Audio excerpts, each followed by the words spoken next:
अस्सलाम वालेकुम। सन 95 हिजरी के एक बाबरकत रात में बसरा के एक नेक सीरत इंसान इस्माइल के घर में बेटी की पैदाइश हुई। घर में 3 बेटियां पहले सी थी और चौथी बेटी का नाम राबिया बसरी रखा गया। हजरत राबिया बसरी के नाम का शुमार इस्लाम के उन पाक खवातीन में होता है जिनकी जिंदगी इब्तदा से इंतहा तक दरवेशी और बेनियाजी का मिसाल है। पैदाइश की रात आपके वालिद के यहाँ ना तो इतना तेल था कि जिससे नाफ की मालिश की जाती और ना ही इतना कपड़ा था कि आपको लपेटा जा सकता। हत्ता की बदहाली का ये आलम था कि घर में चिराग तक ना था। आपकी वालिदा ने वालिद से कहा कि पड़ोस में से थोड़ा सा तेल मांग लाओ ताकि घर में कुछ रोशनी हो जाए। तो आप सिर्फ हमसाये के दरवाजे पर हाथ रखकर वापस आ गए और कहने लगे कि दरवाजा नहीं खुल रहा है, क्योंकि आप ये अहद कर चुके थे कि खुदा के सिवा कभी किसी से कुछ नहीं मांगूंगा। राबिया बसरी ने जब होश संभाला तो वालिद का सहारा उनके सर से उठ गया और कहत साली की वजह से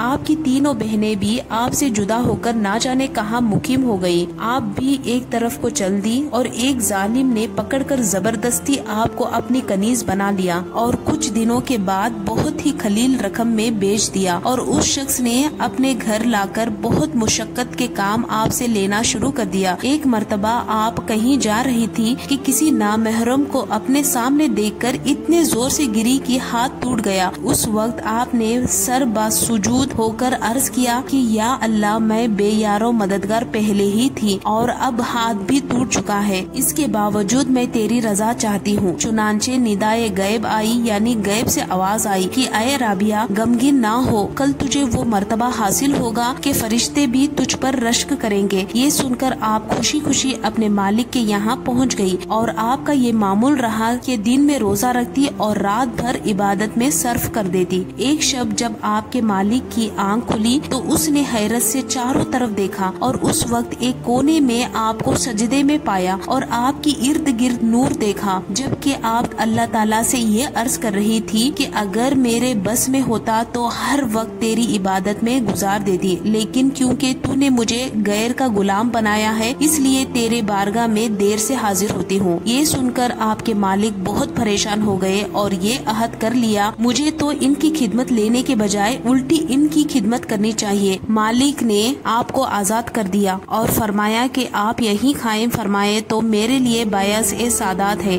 वैसे आप अगर कहीं और जगह जाना चाहे तो आपको इख्तियार है। ये सुनकर आप हुजरे से बाहर निकल आई और जिक्र व शुगाल में मशगूल हो गई। आप शब रोज में 1000 रकात पढ़ती थी और हजरत हसन बसरी की वाज में भी शरीक होती थी। एक रिवायत में ये भी है कि इब्तदा में आप गाती बजाती थी, बाद में तौबा तैब होकर जंगल में गोशा नशीनी इख्तियार कर ली। आपने उलमाए ज़ाहिरी हासिल करने के लिए कुफे का रख सफर बांधा, जो अपने वक्त में बहुत बड़ा इल्मी मरकज था। वहाँ से पहले उन्होंने कुरान हकीम हिफ्ज किया और उसके बाद दरवेशी और हदीस की तालीम हासिल की। इतनी महारत हासिल की कि आपका वाज सुनकर बड़े बड़े मुहद्दिस और फकीहा हैरान रह जाते थे। उनकी बारगाह मरफत में बड़े बड़े उलमा और सूफिया हाजिर होते थे। उनमें सरे फरासत इमाम सुफियान सूरी है, जिन्हें अमीरुल मोमिनीन फिल हदीस कहा जाता है। इसके अलावा हजरत मालिक बिन दीनार रहमतुल्लाह ताला अलैह भी हजरत राबिया बसरी की निहायत अकीदत रखते थे। हजरत राबिया बहुत कम गुफ्तगू करती थी। अगर कोई सवाल पूछ लेता तो मुख्तसर जवाब देती थी। हर बात में कुरानी आयत का हवाला देती थी। जब लोगों ने इसकी वजह पूछी तो फरमाया कि इंसान जो कुछ भी बोलता है फरिश्ते उसे लिख लेते हैं, इसलिए कुरान की आयत के सिवा कुछ नहीं बोलती कि कहीं मेरे मुंह से बुरी बात ना निकल जाए जिससे फरिश्ते लिख ले। हजरत इमाम गजाली रहमतुल्लाह ताला अलैह अपनी किताब अहले उल उद्दीन में फरमाते हैं कि हजरत राबिया ने अपने अशार में गर्ज और आरजू की जिस बहस का जिक्र किया है उससे मुराद अल्लाह ताला के एहसान और इनाम है जो वो अपने बंदों पर रवा रखता है, और जिस ख्वाब इलाही का जिक्र किया गया है उससे मुराद दीदार इलाही और जमाल ए खुदावंदी है, और यही मोहब्बत सबसे बेहतर है। एक दफा लोगों ने आपसे सवाल किया कि आप निकाह क्यों नहीं करती, तो फरमाया कि मुझे 3 बातों का अंदेशा है, अगर उनमें से मुझे निजात मिल जाए तो मैं निकाह कर लूं। पहला ये कि मरते वक्त ईमान सलामत ले जाऊंगी या नहीं। लोगों ने कहा कि मालूम नहीं। आपने फरमाया कि दूसरा ये कि मेरा अमल नामा दाएं हाथ में दिया जाएगा या बाएं हाथ में, और तीसरा ये कि क़यामत के दिन एक गिरोह को जन्नत में दाएं तरफ से ले जाया जाएगा और दूसरे गिरोह को ہو باएं طرف سے تو میں کس جانب سے جاؤں گی؟ لوگوں نے جواب دیا کہ ہمیں تو علم ہی نہیں ہے۔ تو حضرت رابعہ فرماتی ہے جس سے اتنے سارے غم ہو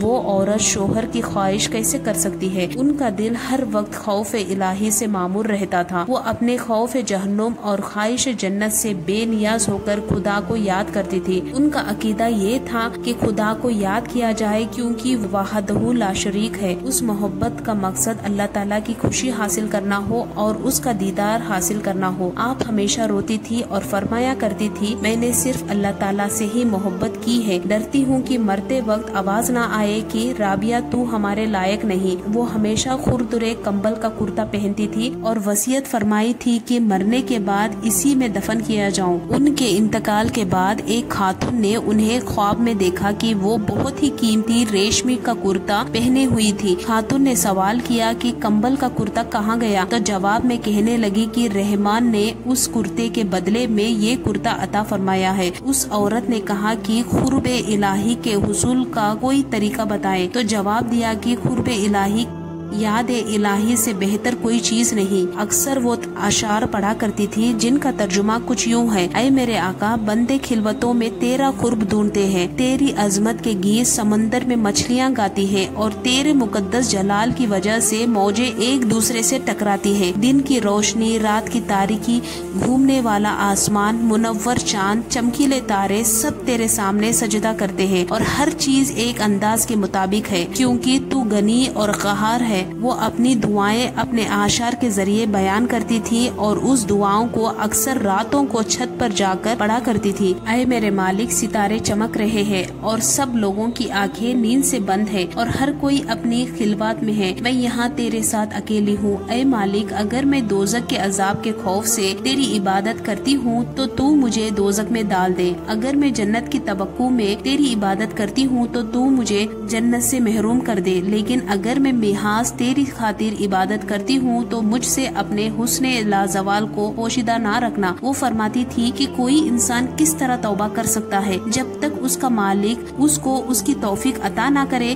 اور اسے قبولیت نہ بخشے۔ اگر وہ تمہاری طرف رخ کرے گا تو تم بھی اس کی طرف رخ کرو گے۔ فرماتی تھی کہ اللہ تعالیٰ سے کنب پسند دل مانگو، یہ بہت بڑی نعمت ہے۔ دل کو قابو میں رکھنا اور اختیار ہونے پر ناجائز خواہشوں کو روکنا مردانگی ہے۔ ایک مرتبہ لوگوں نے عرض کیا کہ آپ کی شیرین بیانی تو اس قابل ہے کہ آپ کو مسافر خانے کا نگران مقرر کر دیا جائے۔ فرمایا کہ میں تو خود ہی اپنے مسافر خانے کی محافظ ہوں، کیونکہ جو کچھ میرے اندر ہے اسے باہر نکال دیتی ہوں اور جو میرے باہر ہے اسے اندر جانے نہیں دیتی، اس لیے مجھے کسی کی آمد و رفت سے کوئی سروکار نہیں ہے، قلب کی نگہبان ہوں، خاکی جسم کی نہیں۔ ایک مرتبہ آپ سے سوال کیا گیا کہ آپ ابلیس کو دشمن تصور کرتی ہے؟ فرمایا کہ میں تو رحمان کی دوستی میں مشغولیت کی وجہ سے ابلیس کی دشمنی کا تصور ہی نہیں کرتی۔ عالم خواب میں حضور اکرم صلی اللہ علیہ وسلم نے آپ سے فرمایا کہ کیا تم مجھے محبوب رکھتی ہے؟ تب رابعہ نے عرض کیا کہ وہ کون بدنصیب ہوگا جو آپ کو محبوب نہ رکھتا ہو، لیکن میں تو قلب الہی میں ایسی غرق ہوں کہ اس کے سوا کسی کی محبوبیت کا تصور تک نہیں آتا۔ یہی وجہ ہے کہ میں کسی کی محبوبیت کا احساس تک باقی نہیں رکھتی۔ لوگوں کے اس سوال پر کہ محبت کیا شے ہے، آپ نے فرمایا کہ محبت ازل سے ہے اور آباد تک رہے گا، کیونکہ پورے عالم میں کسی نے اس کا ایک گھٹ تک نہیں چکا، جس کے نتیجے میں محبت اللہ تعالیٰ میں جم کر رہ گئی۔ ایک مرتبہ کسی نے سوال کیا کہ آپ جس کی عبادت کرتی ہے کیا وہ آپ کو نظر بھی آتا ہے؟